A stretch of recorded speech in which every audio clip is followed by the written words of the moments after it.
marathon. Oh. I can't I can't remember where he came, but he was a very good runner. He was just an ordinary plain old working boy.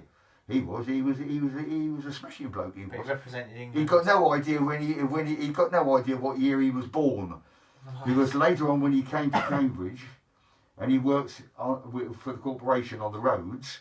Yeah. As whatever he was, I don't know, but he ran in a race that George Phipps ran in, and George Phipps got him disqualified because he put the wrong date down for his birth. What? And he came, but I think he came second in the Vets National on Parliament Hill.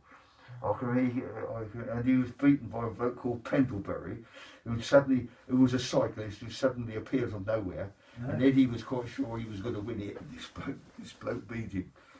But they were, if you like, the names that I can remember. Yeah. And of course Neil, Lieutenant, but I don't really remember much about what he did. Well, I remember Neil, because obviously he certainly was a Scottish international, wasn't he? That's right. Yes, he was a Scottish country international. Yeah. But I also remember there was a time that I was into doing yoga. Oh, yeah. And I was showing him something. Oh, he says, I can do that. And he did that and he put his hip out. Oh, whoops. So he just Right, let's have a drop. Let's have a drop of water, please, Michael. Yes. Water. Yeah, go on, Tom. Got it. Yeah. That buzzer was full.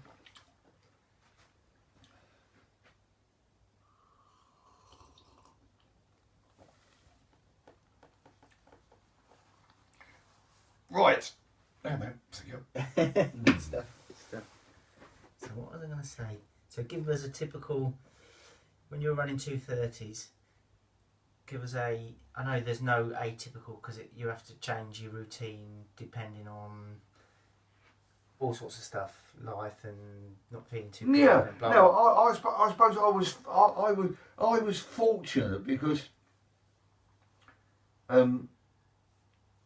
all my four children, they were all they were all born very close together. I mean, Jeanette was born in 58 and Sarah was born in 63, and that's four children. Yeah. In between that time, and so basically, what used to happen was that one would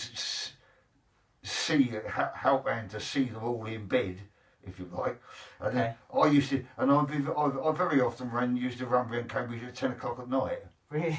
Yeah, oh yes. So what was it? I'd sort of go out at 9 o'clock and be back home by 10. And I never allowed the running to interfere with obviously my family, if you like. Yeah. And then of course as they grew up, which they did. I mean, they didn't. The great advantage of having children when you're young, and when they're and all together, they all grow up quite quickly, and in no time at all you find it sort of 40 odd, between 40 and 50, you've got all the time in the world. Right. And by then I got to change my job and became a school teacher, and I bought myself a car, and Anne and I used to go all sorts of places. I mean, I must confess that some of the best runs that the runs that I've most enjoyed have been when running as a vet. Yes, yeah. But because she was able to come, and I mean, right up till the sort of couple of months before she died. I mean, we'd gone to the in October, the year before she died in the January. I mean, October she stood out at the Fenland 10.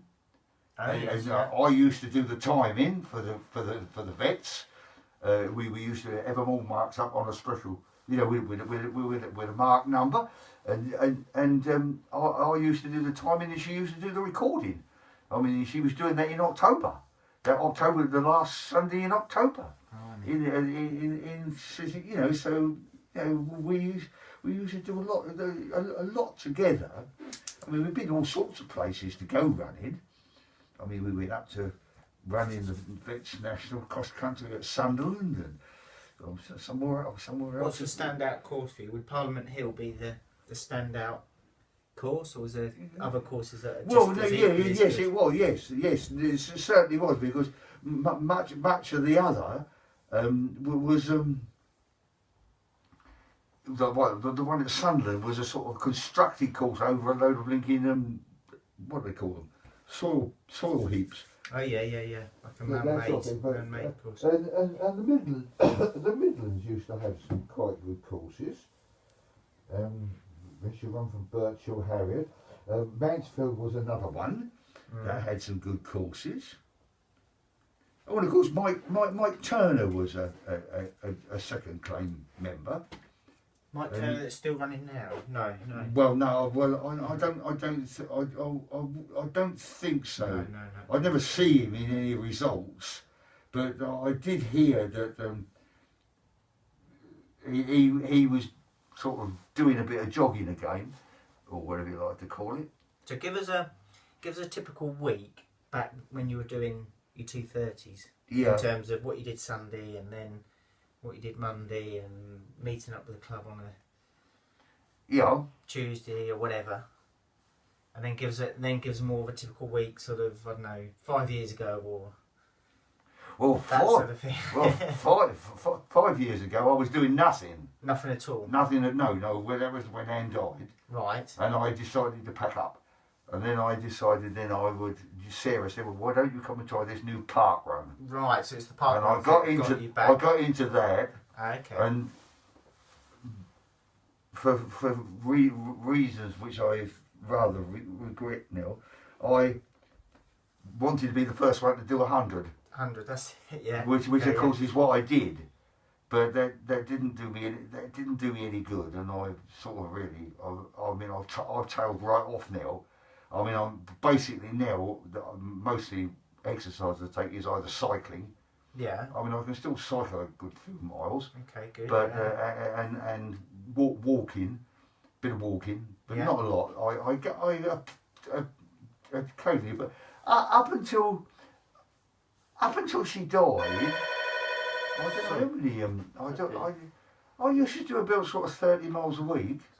Hello? In my 70s. Oh, hi, I just... Yeah.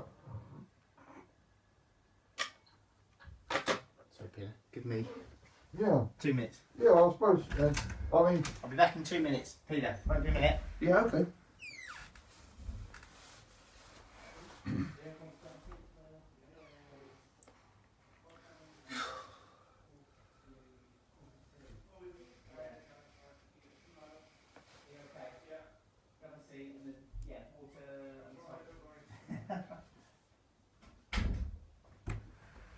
Copy that. But basically, whatever I did, all the years that I did it, from when I first started, or let's say from when I first got sort of going and got interested, we used to run about once every 3 weeks in an inter-club cross-country race. So there'd be a race during the winter. We used to go to these inter-club cross-country races. We used to do quite a bit of relay running. Oh yeah. Okay. At the beginning of or the end of sort of September, August, September, on the road. Yes. Yeah. They used to have particular races that they used to go to there. Into the winter before the cross country really got started, and then again the same in the springtime. There used to be races, relay races. Yeah. Which were very good sort of team building things, obviously, and that was that, and then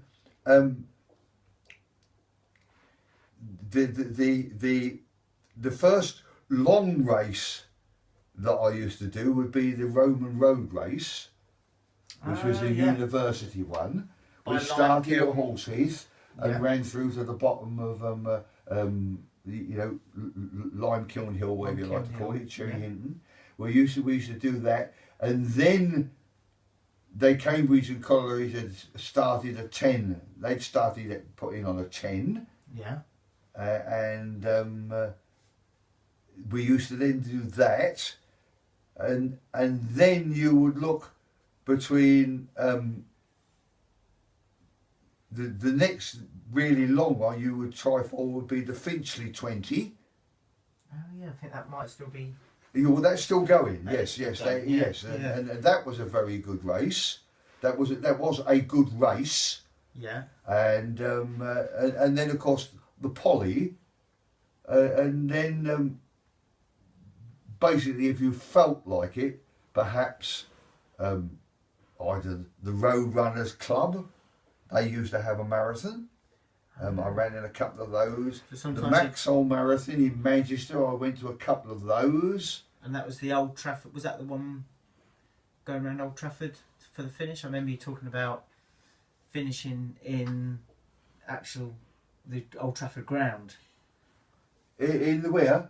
I remember you telling me once doing the Manchester Marathon and you finished. Oh in yes, the ground of Old yes. Trafford. The couple of times you used to run through the old what they call Trafford Park. Yes. Which was a very peculiar race. Right. Which you towards the end you started in the if you like the main square of Manchester and wherever it went, and then you used to come back to Old Trafford, and then you used to run through the park up to a given point and then turn and come back again. Then finish round the football ground. I think we did that a couple of times. Okay, yeah.